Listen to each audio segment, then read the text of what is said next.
Well, I promised you a simple, really simple, easy strum lesson where I'm utilizing some connective tissue, what I call, is when you get from one chord to the next, if you add these little licks that I'm about to show you, it's going to take you there in an interesting way and hopefully add some spice to your playing.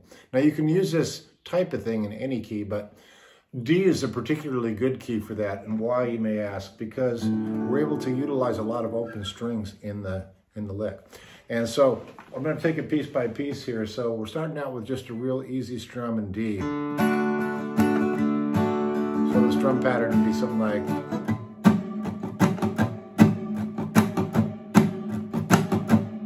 slow motion. Okay. And I wouldn't get too carried away with that. Just do what feels right, you know, but just nice and easy is the main thing. You want it to flow. And what I'm doing is within that rhythm, I'm hammering on the high E to the second fret on the high E with my second finger. Now, you can do it several ways, but I'll show you what it sounds like. So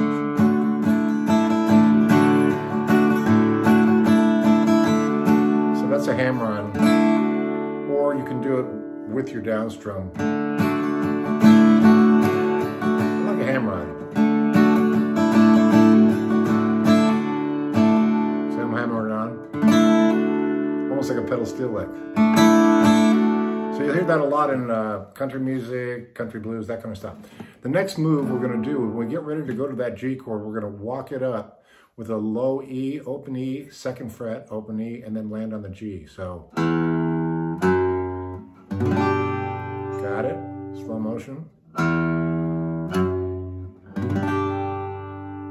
And then we'll land back on the D. Okay, so here's what that sounds like with just a nice, easy rhythm. We call it easy strum and whatever. And then a little bit of connective tissue. So that sounds something like this.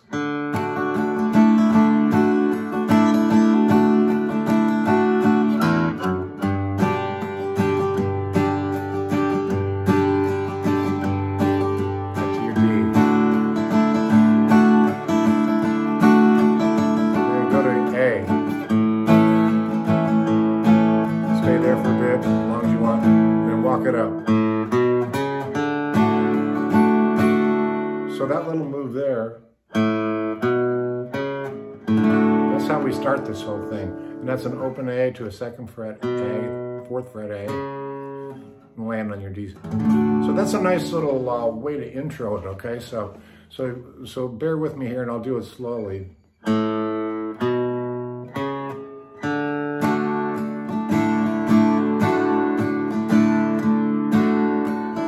Walk up the G, and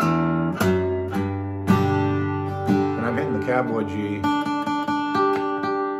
so third finger or third fret of the B, pinky on the third fret of the high E, and the rest just a regular G. You can do it this way too, that's fine, if that's what you're comfortable with. Just any old G you want to do is fine. And then down to your D, with a little hammer. Go to an A chord, just nice easy strum, stay there, and then walk it up. Same as the intro, right? Got it? Okay, now I'm gonna play through this and I'm gonna probably add a few little small embellishments to it. I wanna keep it simple though, because I think it's important. When I heard something the other day, play it simply so that others may simply play. And I thought that was well said. I think it was Rick Beato. It was an interview with Dominic Miller from Sting's band. I thought, wow, that's great. I'm going to use that.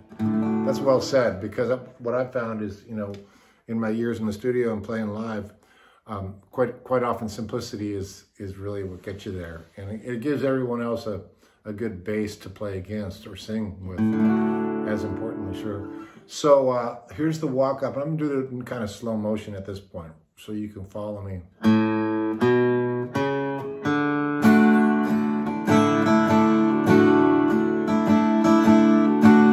Let's walk it up to G. So that was, and let's stay there for a minute. And then we'll drop back into that D. Still doing that little hammer on.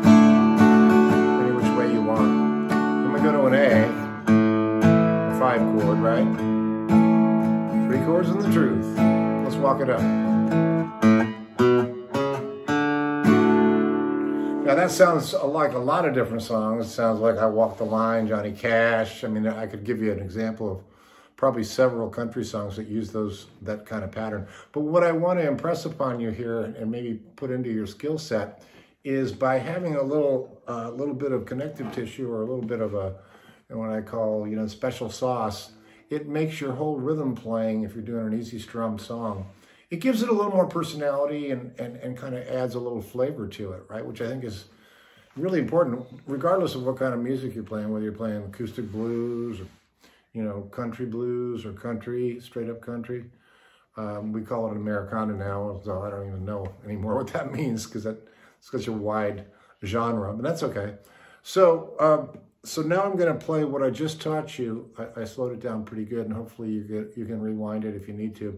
I'm going to play this up to speed, and you'll get a feeling for how it changes when we play it a little bit more tempo.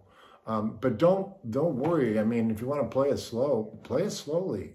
I always recommend to take your time with this stuff because it's better to play it clean, slowly, so that you can get your rhythm right and feel like you're in the pocket. When I say pocket, I mean. By the way, if you're a more advanced player and you want to do this in the rhythm, you can hit the D string and the A string. We call that a 2-beat. Now you've heard that a lot in country music.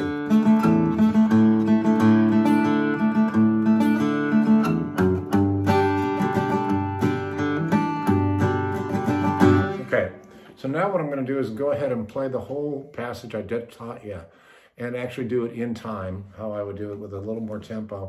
And then towards the end of this, I'll do a few little embellishments that I'm not going to really spend a lot of time on, except to say, if you like what you're hearing, go to jimmydillon.com. I give a ton of lessons over this very kind of thing. So.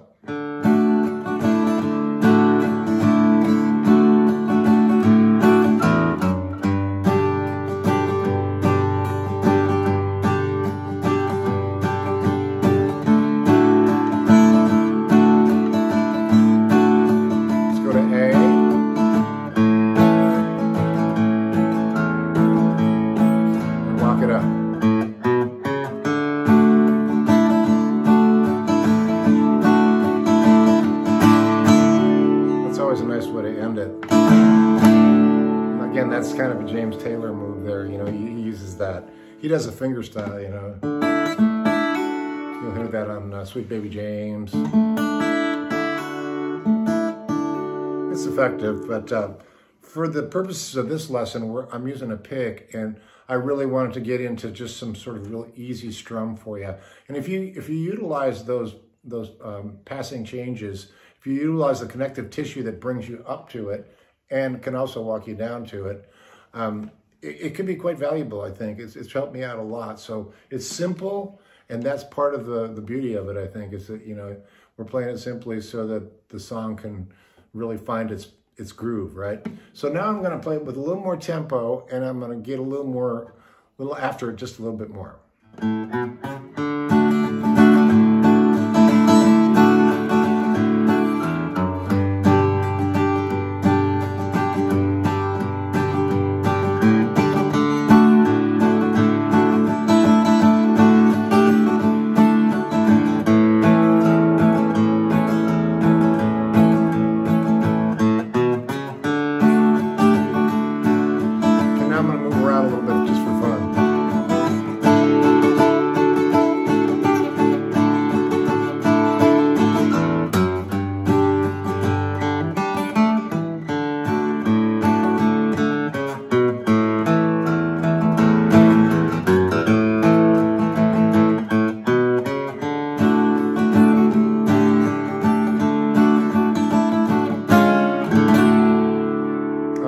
Enjoyed that? And if you want some more of that, check me out on my website. Come and visit us, jimmydillon.com, and we'll see you there.